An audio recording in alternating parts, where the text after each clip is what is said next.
Hello, everybody. Welcome to the artclasses.com. Today is going to be an interview with Jerome Pikop, and he is known as Jerome, and the other name is So Much Monster. And he's a lead artist at Motiga that make Go Gigantic. Is it still called Go Gigantic, or is it called? It's called Gigantic. The website is gogigantic.com, but it is called Gigantic. Yeah, it's called Gigantic. All right. And you can always find Joe at, let me move the screen share here, live on So Much Monster on Twitch TV on Monday at 9:30 p.m., Wednesday 9:30 p.m., Thursday 9:30 p.m., and Sunday for the candy for the kids. All right. Let's talk, Joe. Let's talk. Long time no see. Wait, let's talk. It has been a while, man. It's been a while. I know, right? I used to see you like all the time. Like he just sit right behind me, and then I always go to his desk and like bug him about some stuff. And he'd be like, "Go away." Mostly about making videos. I remember you always told me to make videos, and I never did it. And then the YouTube stuff. Yeah, now you're on Twitch. On the YouTubes. YouTube. All right. All right, guys. If you have any questions, just throw them in, and I will collect those questions. Lotus the Flower say, "Hey, Joe," and Reinhardt. Oh, hi. Reinhardt have the he's like 7 minutes, and he's got angry. He was waiting for a while. And Basili. All right, Joe. Here's the question. What are you working on right now, and your thought on process about the most recent work that you did, like your process, and how do you do it these days? I do actually. So most recently, I've got very jazzed up on using Substance Painter. So I've been actually one of the things I've been doing at work is trying to get a pipeline going for the rest of the artists on the character team to be able to use Substance, just like use it. I can move this mic a little bit. I bet I'm a little quiet. Yeah. You can do it like Michael Bublé, like have the mic. Like what? Michael Bublé. You know? Like he's singing a song. I think Michael Bublé? Yeah, Bublé. Forget about that. I don't speak English. Michael Bublé, no. You can't. You know me well enough. You know that ain't right, you. No, so I've been working on pipeline stuff primarily lately. Trying to get everybody switching over to Substance and sort of building tools and stuff around that. I actually rebuilt the shader for Gigantic in Substance, so that we can kind of use, basically, the equivalent of material swatches that we can use across characters. So, nice. When you make a new leather, use the leather on any character you want. It's pretty baller, I would say. That's actually the biggest change to my pipeline. Yeah. In quite some time. Yeah, all these things looks pretty good. Like this one is probably one of my favorite one here. Wait, how do I know? Okay, I see. Oh, dude, I was on the YouTube page, seeing my face like a minute later. Yeah. This one right here. Yeah. Aisling and Sir Cador. So cute. Yeah, she's got the hair is a crazy mess. It looks really fucking good. It's a strange model to make. Yeah. So what I've done actually is rebuilt the shader that you're seeing there, like that lighting in Substance, so that you can actually really get a preview of what the shader is going to look like without going and making your own full set of textures. And so it is more consistent across for all the characters. Yeah. Basically. So yeah, I mean, at the end of the day, I could make some materials, just swatches for that coat, all the different parts, and we could reuse those later directly. Awesome. That's cool. So that's what I've been doing lately. Look at that. That's awesome. It's like a wonton and corn kind of put together. Like corn wonton. It's corn. Like a dumpling. It's like a wonton dumpling corn. Yeah, it looks pretty good though, and she animated well too. So I look at the cycle running and stuff. Do you know who animated her? Who? Well, the first animator. She actually got a second pass, but the first animator is your friend Ben Friedman. Oh, Ben works there? He did. Oh. He actually went back to ArenaNet recently. Oh, oh, okay. I didn't know Ben worked there. Earlier, I think last year, actually, he went back to ArenaNet. But Katie, he was there for 3 or 4 years. Oh, wow. I didn't know you guys were going there for that long. That's like quite a while. We are getting old, man. I have been there 5 years in a month, 2 years, like or 2 months. One of the first crew, so it's pretty awesome. Yeah, yeah, it's been a long time. pretty good. Awesome. That's quite a while, man. And all right, another question that from these are basically the collection of questions that I got from a bunch of youngins. How Okay. and why did you become a character designer, animator, or what made you want to become a character artist or creature artist, or what made you want to make so much monsters? What made me want to make so much monsters? Yeah. Honestly, I played a lot of games. I played a lot of games when I was little, Mhm. and I think it's one of the coolest things. Like the idea of, I mean, it's not just sculpting, right? Like you could sit here and like make your little figures all day, right? You can make these cool little things with clay, but there's something really really magical about having that thing you made just start walking around on screen, right? Like legitimately being there and being real as far as you're concerned, that kind of thing is pretty awesome. I didn't like do it intentionally. Creating I something. did it for fun. And it's you creating something. Yeah, it's creating something that you can share with people, and it's pretty cool to be able to say like, you kind of, it's sort of giving life to something. It's making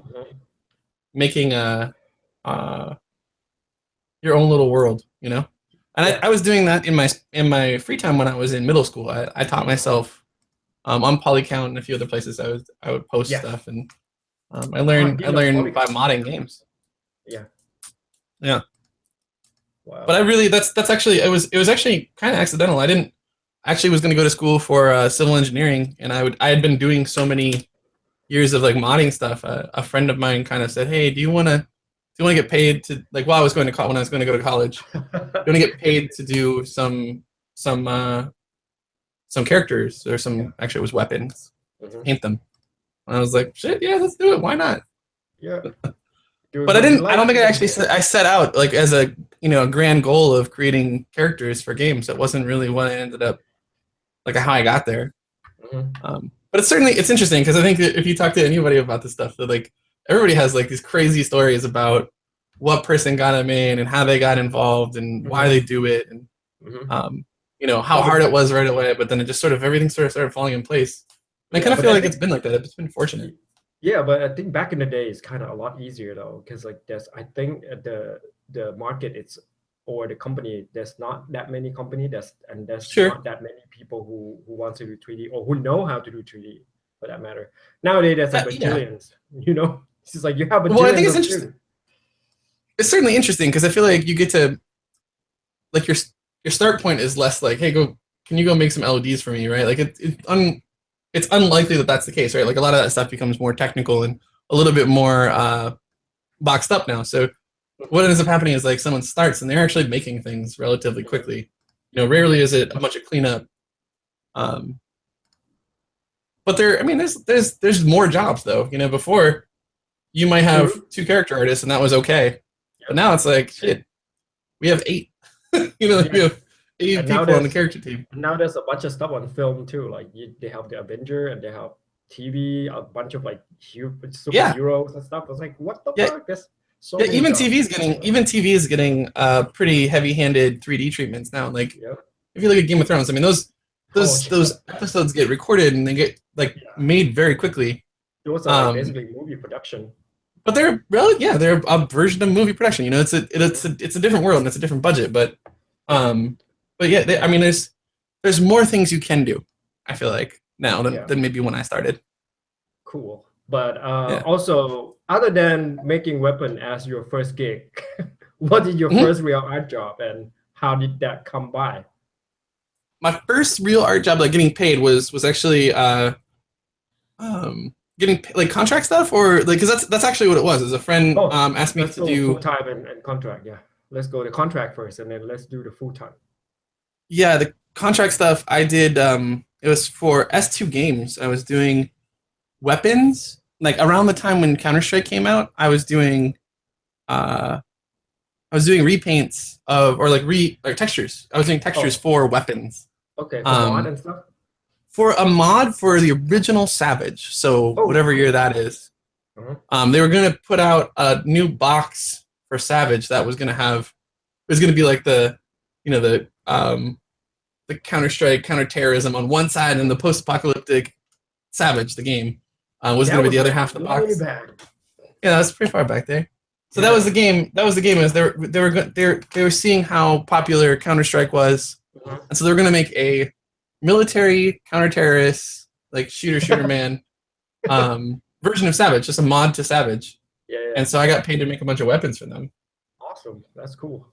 And actually, that's the company that I think I spent the most. I would say that was pretty formative. I did a lot of other stuff. They went from doing that they canned that and started working on some kind of top-down dungeon crawler, sort of Diablo-y.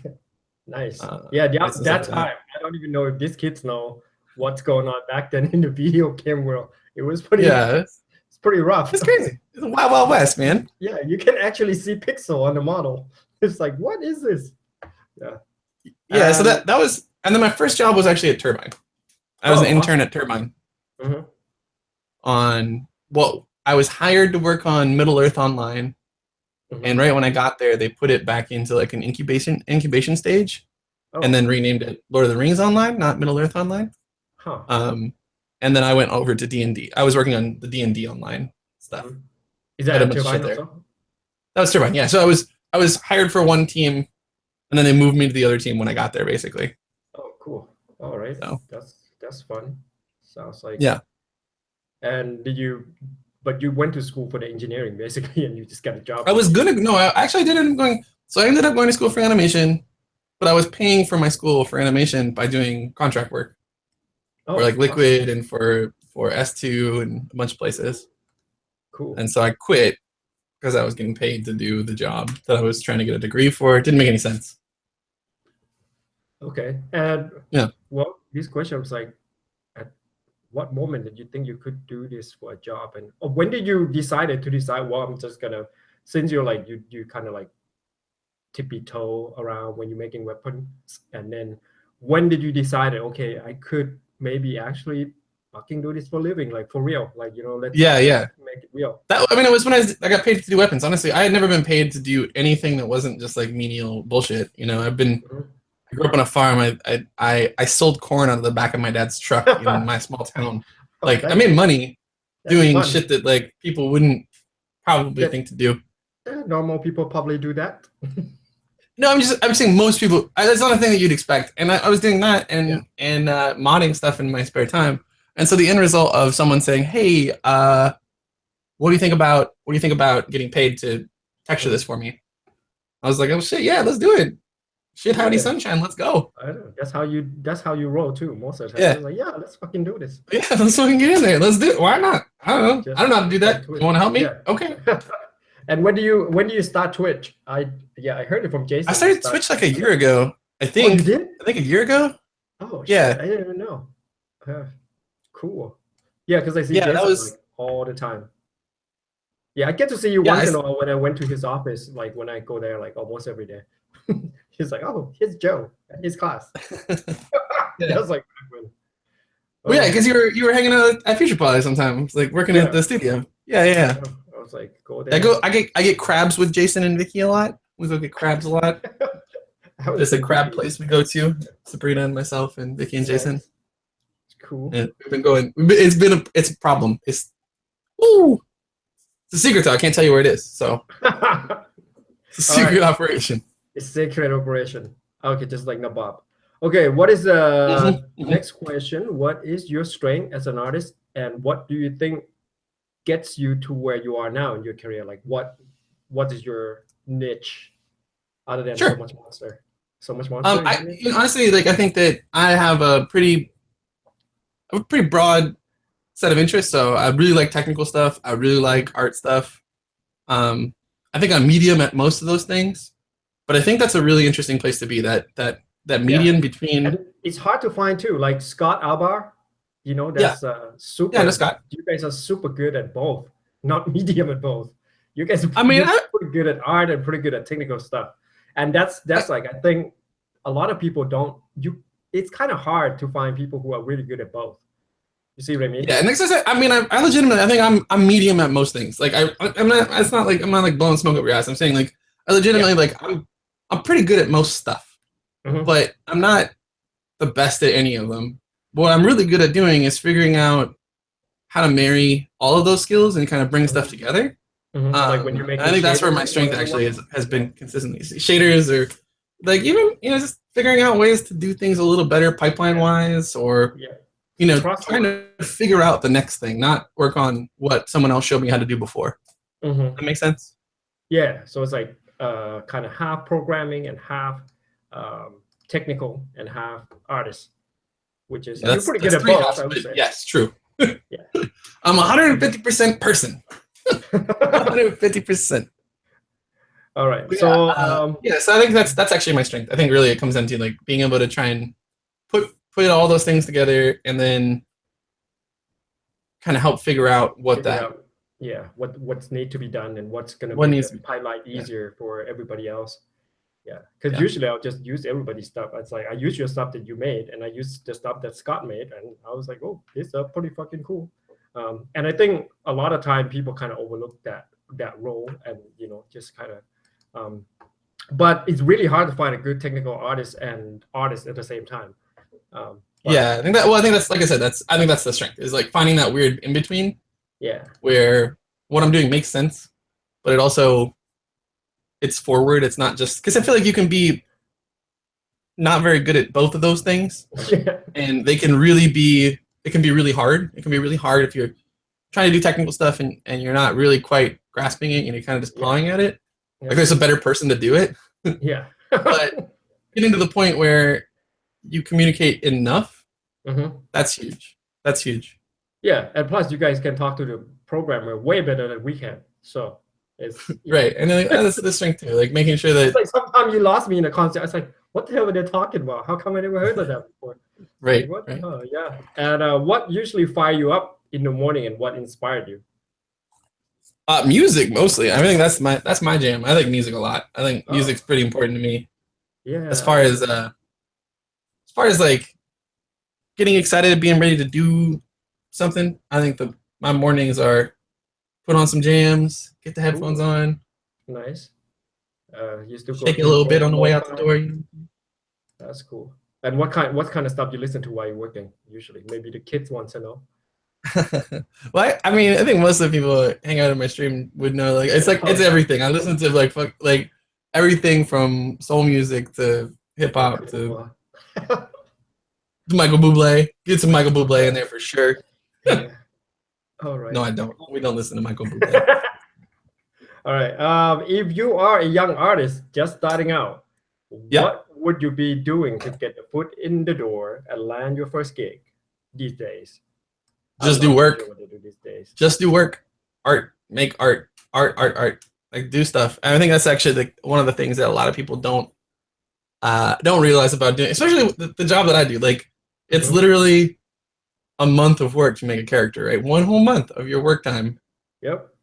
Sometimes you like, let's go fix this. Can you make something higher? Yep. And sometimes that 1 month doesn't feel like 1 month. It feels like 6. And it feels like, what the hell am I doing? It's a lot of work, and it's still a lot of work for me, right? Like, it doesn't turn into less work with more experience. You just find better ways to use that time. So your model gets better. You get to be a better sculptor. You get to be a better technical artist. You get to be a better painter. And technology. But you still take the same time. Yeah. And the tech changes. And you like knowing that it's like this huge amount of work and knowing that you have to put in that work to get there. I think that's the thing. I don't think it's about making a particular type of prop. I think it's finding something you want to do that you're prepared to spend that much time on. Remember, it's a month. It's grinding. You're going to work on something for 1 month. I think they probably, if they're playing RPG and stuff, they probably know grinding. But you gotta make sure. Sure, yeah, but then you have to imagine. Yeah, there's no shiny ding noise. There's no like level up, right? Yeah. You just keep making shit until you have leveled up, and no one's gonna tell you did. What's gonna happen is you're gonna end up with a job, and you're gonna be like, people are gonna notice you and stuff, and people are gonna be like, oh yeah, do you want to do this for us, or do you want to do that for us? And especially, I think it should be easier these days too, because it's easier and harder because now you have a lot more exposure online. Like you have Instagram, you have a bunch of ArtStation, you have Facebook. People get exposed to your stuff more. You make good stuff, then people will notice. But there's a lot more competition these days also. Yeah. You see what I mean? Yeah, and I think the one thing I will say is that social media in general, I think there's a lot of noise.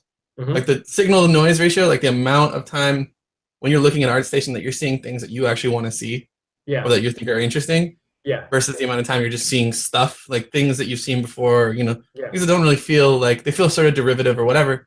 That signal to noise really affects dramatically your quality of reception, right? So when I post stuff there, like I'm not really a dude that people seek out, right? Like that's not the world that I'm in. I make stuff, I show stuff. If someone wants to see characters from Gigantic, they're up there, I put them up. But it's really easy to miss that. It's really easy to miss that in that world. So yeah, sometimes I don't miss your work though. I was like, I see so much Monster all the time.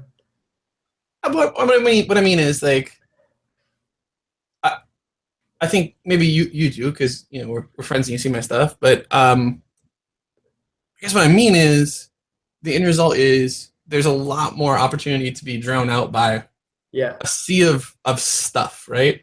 True. And so I think one thing that I think people don't give a lot of credit to when it comes to starting out is the importance of actually having camaraderie and actually having people that you're working with, that you're sort of you're kind of leveling up with, like you're sort of peers, having peers, like actual like legitimate peers, not just people that you look up to, or that you post around or you talk to. People that are in your same zone, that like can you can see them do something cool and you're like, what'd you just do? How'd you make that? What is that? Tell me. Show me that. How can you every day? Shit. Right. It's like being in an office, right? Find a way to make an office for yourself in your basement, Actually, that's a pretty good I mean, if you think about the good parts about going to college, like that's really the thing. You meet people that are roughly speaking in your same zone. And maybe there's some people that are really great and some people that are struggling, but generally speaking, you all are kind of trying to grab onto the same ideas at the same time. Yeah. And so you can level up next to each other, and you see Jimmy do something cool. You try and do the same thing, make it better. And then Jimmy's like, how did you do that? Yeah. What are you doing? Like a back and forth. Exactly. It's like an honest, like friendly competition. I think that shit is. Yeah, that shit's money. Finding that is huge. Yep. That's awesome. I think if you don't find that, you don't have that that low level competition with. You can stall. People. I mean, it's really easy to just not know what you're not getting. True. When you see somebody getting better next to you, you can be like, shit. Okay, wait. How do they do? What are they doing? I know, right? Gotta start doing something new. And there's a question from the viewer. Comics Legend asks, how is your approval process at work? Do you have to go through a lot of hurdle to get something approved by higher ups? Joe approved himself. He's the boss. Roughly speaking, I approved myself. So yeah, I mean, there isn't really a lot of approval process. There's like kind of it's a collective. We actually work as a group. So mostly what happens is we just hired a lot of people that kind of want to make something rad. And you're on the same level you guys are. As long as we're on the same page, is like, if I don't like something, I can tell someone why I don't like it or what's bothering me about it. But if everybody else is like, no, this is cool, shut up, Joe, you're crazy, I'll be like, okay, yeah, this one wasn't for me. I get it, that's fine. So there isn't really a lot of there isn't really a lot of upward approval. It's all kind of lateral. So there's a lot of like talking about things. There's a lot of like trying to figure it out together. But it's not vertical. Yeah, that's that makes sense. Yeah, it's kind of just a lot of loud art directors. Honestly, there's like 25 fucking people that are all like, "Oh no, it should be this. Oh no, it should be that." Yeah, but it's different than I think what you're asking. You were saying you were just asking like higher ups, but there's no higher. I don't know what this is it. That's lateral. So it's more like horizontal. And plus, when you're hiring when you're hiring people, you probably would they already have like the same level or the same type of work that you're looking for. So that's basically what you're gonna get. Yeah, I mean, honestly, like everybody that I work around is better at whatever they do than me. So that's what you always said, but you are still the best. No, but it's true. I mean, it's true. I mean, that's completely legitimate. People I work with are they're better at their job than I am, and that's actually really fucking awesome. That's like the best thing you could possibly imagine, right? Like to be able to say like, shit, that was really cool. What are you doing today? That's awesome. It's like fucking Jimmy. What is Jimmy doing? What is Jimmy doing? It was always Jimmy. Who is this guy? I know, right? Yeah, I haven't talked to Jim in a while. Jim, I think he moved back home or something. Mr. Vandenbogart? No, well, Jim Scott. Jim Scott. Oh, okay. Yeah, Not Vandenbogart. You remember Vandenbogart, right? No, I don't think so. Is he in our? He was on the Creature team. He switched over from the Environment team as an intern to Creature team when Danny was there. Yeah, I was there when Danny moved into our room, but I wasn't there. Yeah, I mean, it was, let's see. He took Fan's spot in the room. Like, he was over in that corner. Oh, I see. Super tall guy. Looks like, kind of like probably plays volleyball or something in college. Volleyball. Okay. He's fucking incredible. He's an incredible artist. You should check his stuff out. All right. Another question.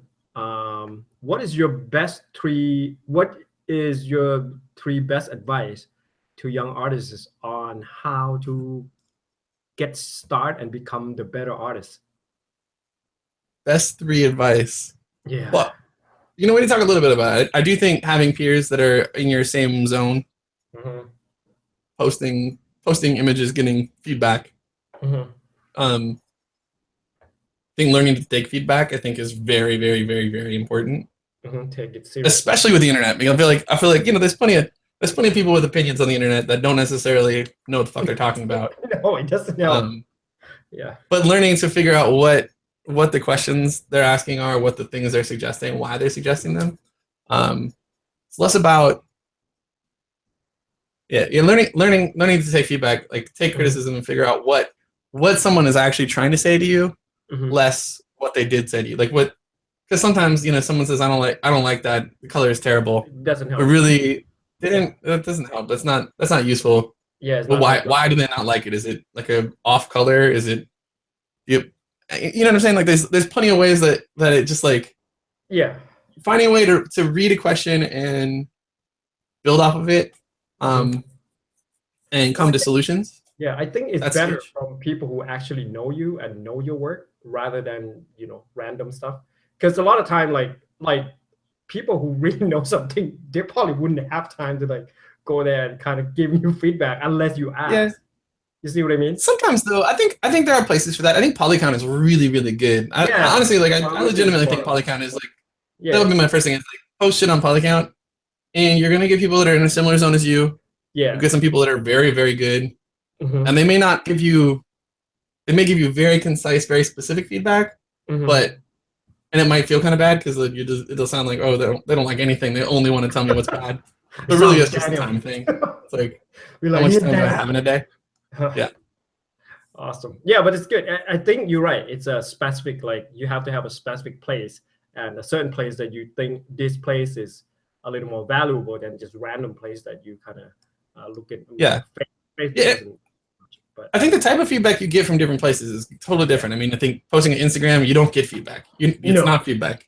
Yeah. It's high five, right? ArtStation, same thing. The people don't give you feedback. That's not what it's for. It's there to show you, like you're there to show people what you can do and what your stuff is. It's more like a portfolio than it is like a community where you actually interact a whole lot. There are forums for different practices. I think ZBrush has their own forums. And they're kind of medium about feedback and critique.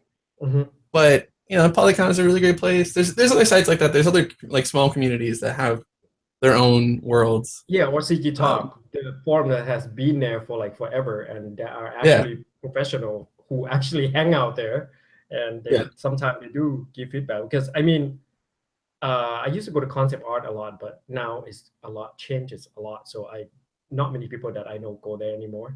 But I think Polycount is probably one of the oldest one. Polycount just remains the same. I mean, it just never really goes anywhere. It's like it is its own world, and it kind of self-polices to make sure the people that are kind of not of the right ilk don't stick around. The old school guys still there, so and people who were there are like actually they do care. So I think that's really important.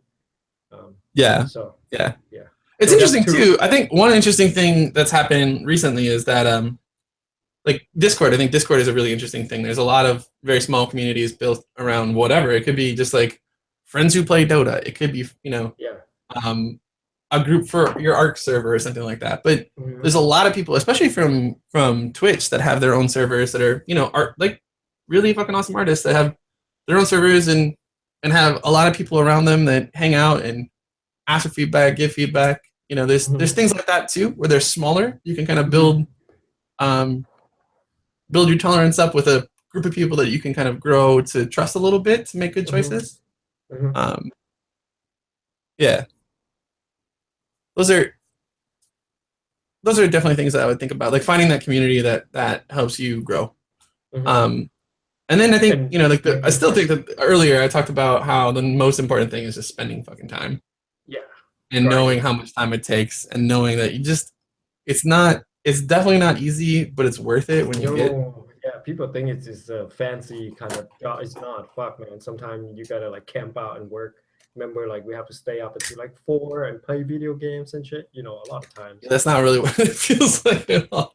You know what I mean? So yeah. Yeah. So it's grinding, and it's like it's a real job. People don't even think that this is a real job. It's like you're grinding, and you do actually. Yeah, I mean it's a little bit of grind. It is. Yeah, definitely. Yep. So, and the third one. Greedy. 3. I don't know. What's another? Yeah.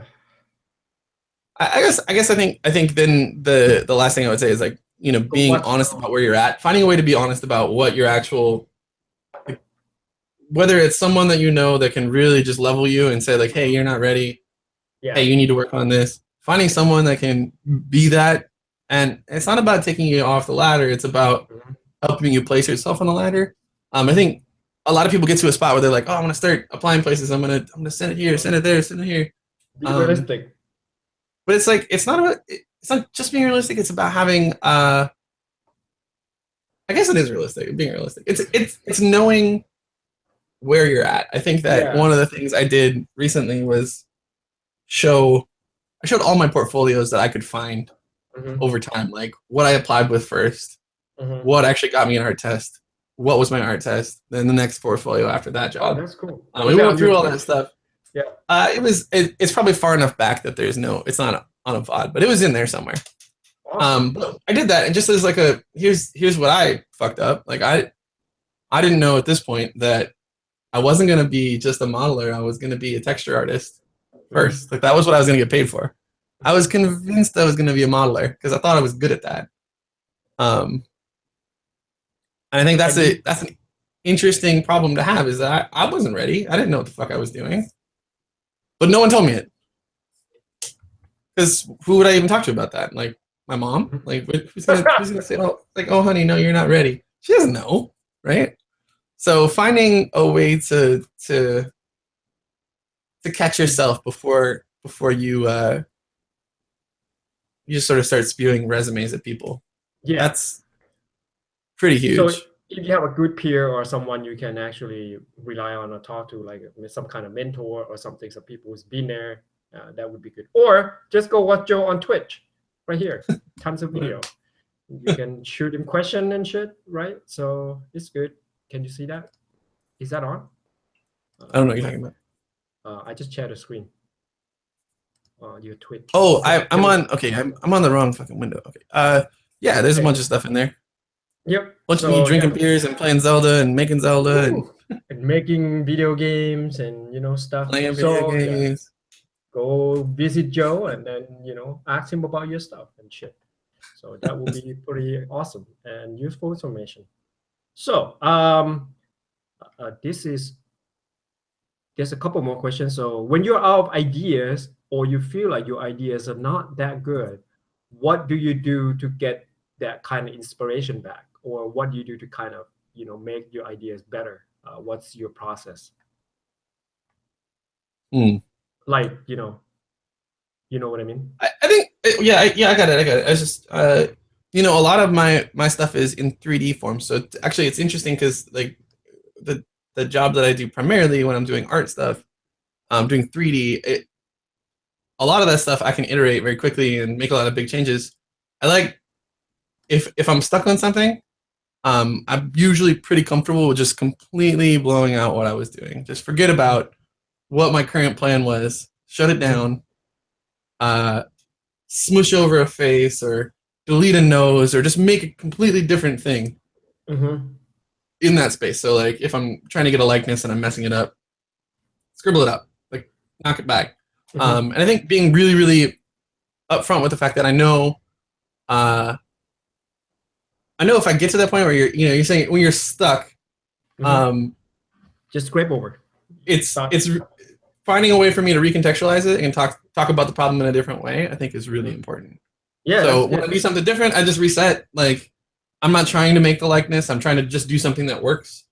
And then when I approach it again, when I'm not actually feeling stuck, I just do something, make it, give myself that little victory of making something interesting. I totally agree. It's probably not right, but then give it another shot. Yeah, but I totally agree with that. But I think a lot of artists, especially the one like if you're not experienced enough, they kind of feel attached to what the hell they're working on, and they're afraid to like just throw it away and start it over. And I think you know what I mean. That's important. It's important to be able to do that. Yeah, that's what you do every day, basically. You're just like, Danny was like, hey, I don't think this one worked. You can basically kind of start over again.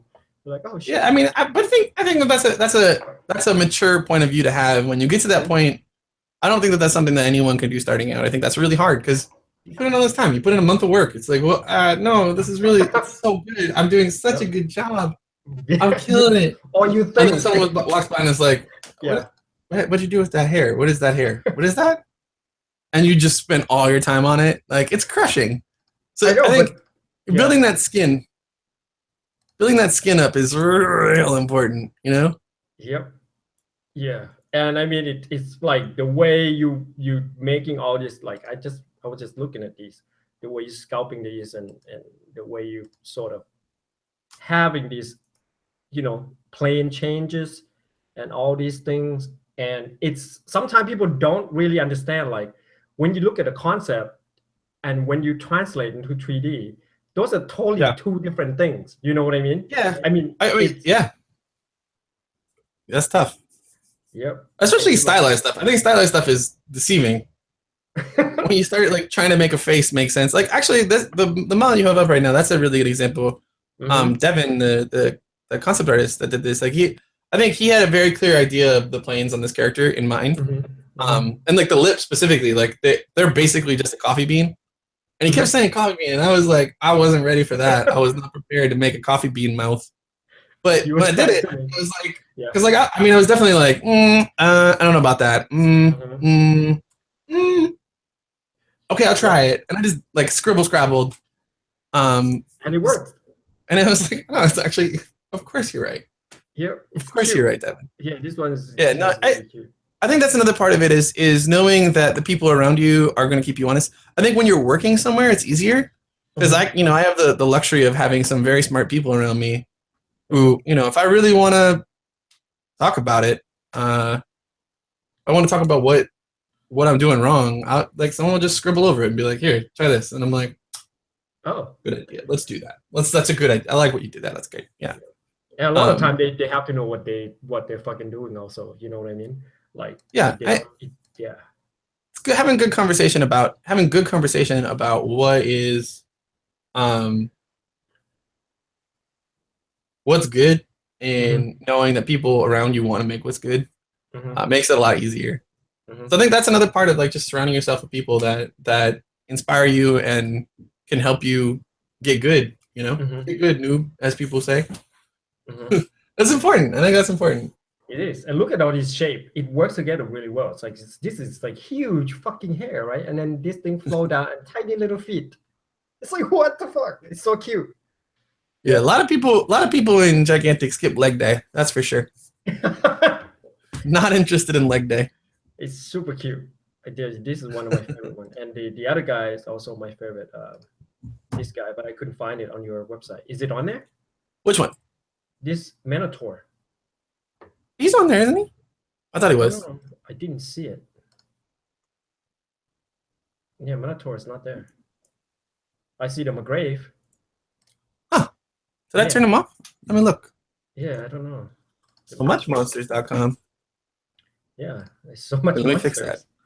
Yeah, go check that out. Not so much monsters, apparently. Oh, I found him. You found him? Yeah. You nailed it. You're Minotaur. genius. And look at Yeah. all this fucking shape. Like this is huge and then go down. It's just a perfect No match. leg day. No leg day. A bunch of like really nice shape. Just a silhouette alone, this thing kills. It's fucking good. I love the character design. It's fucking awesome. Good job. That was actually designed. So that was actually a really early model for the project. That was actually probably the first character that had the shading. I used that as the reference model when I built the shader for the game. So the way it lights and all that stuff was built on that Minotaur.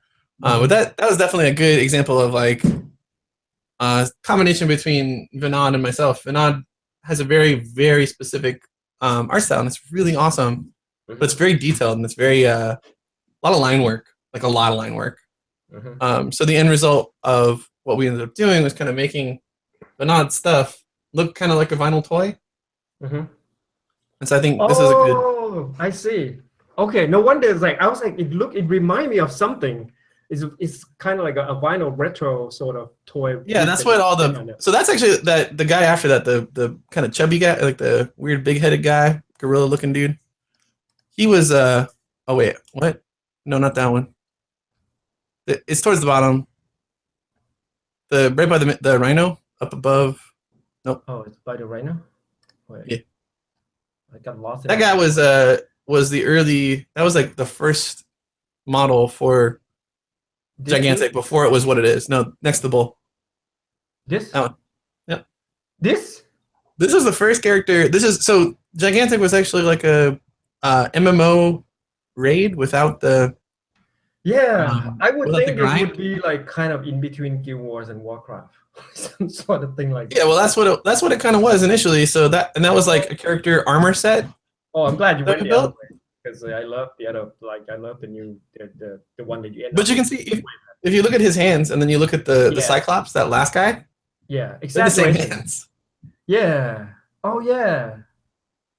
And probably the same as the Margrave's hands and the Bull's hands. Like. Yeah. I mean, I removed a finger, but you can see the shapes are all still there. Yep, the shape is still there with this guy and that guy, except the exaggeration is like way. Yep. Way more. Yeah. Yeah, I'm glad you went this way. It's fucking awesome. And all this shape, it's just the way you sculpt it too. It's just fucking badass. Nice. Thanks, dude. Yeah, it looks good. Yep. Yeah, I often like see. I don't play video game personally. I don't even play Guild Wars or anything. I just watch people play, and it looks pretty good. Watching Guild Wars? Yeah, watching people play on Twitch and stuff. Yeah. Oh, I see. I played a little bit. Played a little bit, but not so much. Yeah, this one is like really cute. So much Guild Wars. Yeah. I played a lot of Gigantic though, like a lot. On Twitch. A lot. I haven't seen you play. Yeah, I see you play like that was like a couple months ago or something. Yeah, I was playing last night actually. I actually got screwed over by Max. I was trying to do some model stuff and nothing worked last night. So I went and was like, shut it down. Let's go play some Gigantic. Let's get some wins. Let's get some W's here. Let's get some wins. Yeah. Nice. Cool. Okay, so what kind of question is this? It said, do you love kids? Does it help your creativity? Wait. Do you love kids? Do you like children? Wait, do I love kids or do I have kids? No, do you love kids? Does kids like help with your I guess the question is kind of like, do you keep little kids in mind when you make video games or something like that? You know what I mean? I don't really think. I mean, actually, I just think about what's cool. That's what I try. Like, basically. I feel like as long as I'm talking about what I think is cool, and I'm hoping that everybody around me is trying to make what's cool, then we do cool stuff. And it isn't about. I don't think I ever. I know people do actually do, and people do it around me at work too, who are like, "Oh, I think we need to make something for this group." Oh, what's that? I don't think I ever thought about making something for anybody. I just thought, make it look cool. And that's I'm feeling for you. Yeah. Make it. Yeah, for you and for people, for your peer and shit. You know what I mean? Yeah, just trying to make it look the best you can.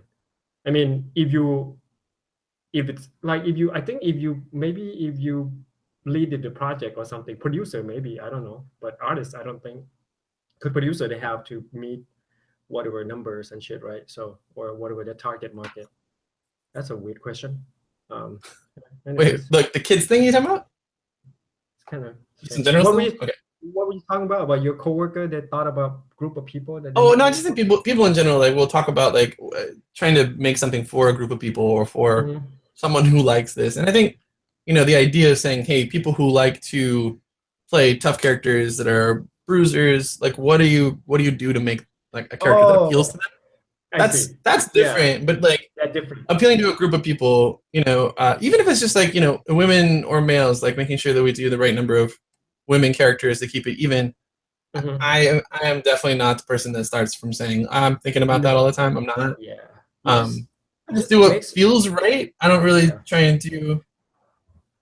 Cool stuff and people will play. Yeah, if I do. I try. That's what I hope. Work on try and do the best thing. That's all. Yeah, try to do the best thing. And I mean, there's so many cool stuff. Like this little girl is cool. Like I love it, and I also like the the Minotaur, which is they are totally different fucking look, and they're totally different kind of character, right? But yeah, I love them both, and yeah, because I'm a whore. No, I'm not a whore, but floozy. I know. It's like sometimes I can't decide. I gotta play this character and play that character. Yeah. Oh, right. So what time are you going live today? About 9:30 usually. 9:30. Probably get dinner with Sabrina and come back and do some streaming. Nice. And you guys can go see Joe. I post a link there live on Twitch tonight. He will be doing some shenanigans on Twitch. Yeah, I'm not sure if I'm doing art or not tonight. We'll see. I'm not sure what my mood is when I'm gonna eat some food, have a cocktail, see how that how it loosens me up. Nice. Every time I go there, you got like your music on, you got your groove on. It's like I'm going to lo-fi with you or some shit. That's right. That's exactly what it is. Let's go to lo-fi. Let's go, Xia. Let's go to lo-fi. You want to go? I haven't been to lo-fi in a long time. Last time I went with Wix. Stream canceled. We're going to lo-fi. Yeah, lo-fi. And I was like, oh, am I in lo-fi or am I on the So Much Monster channel? You're on the So Much Monster channel. That's what you're. All right, man. Thank you very much for coming here and hang out with us or with me. Who cares about anybody else? I'm just kidding. Shit. Shots fired, guys. All right. And thank you for stopping by, Mike and Matthias and Salamando. Oh, Devon. Leonie. Oh, Devon was in here? Is Devon here now? Shit. That's what I was saying. That was the bomb ass artist. Like that is. I think I met him once in live drawing. Like that was like a while back. Okay. He said he went with and Lotus the Flower, Alexander, shit, everybody. I can't go scroll all the way back. Reinhardt, Lotus. Thank you very much for stopping by, guys. And well, hopefully we'll get to see Joe again. But you can always stop by to see So Much Monster on his channel, and he still have tons of video on there. So you can like go watch why he went have dinner with his friend. He has like 46 video games and a bunch of models. And is that monkey I saw? What the hell is this one? I saw this one with the little monkey on it. Can you see it? Sorry, I was actually pretending. Wait, what monkey? This monkey that's hanging upside down. That's a sloth. I play him on when I'm starting my stream. It's just a video that I loop and I put music on and then I get my stuff all together. Because when you stream, like I know you've been streaming now, so like just getting your stuff together, getting everything ready. Nice. Awesome. I put him on. Cool. I was like, what? I just saw the sloth monkey sort of thing. All right, thank you, Joe. Well, I'll probably stop by today and screaming at you again, like usual. Okay, good. You should definitely do maximum screaming. Do what you can. All right. Thanks, Joe, and thank you, everybody, and see you guys later. Bye-bye. Bye. You say goodbye, Joe. Bye. Bye. Sorry, I wasn't sure if that was actually you were shutting it down or I was.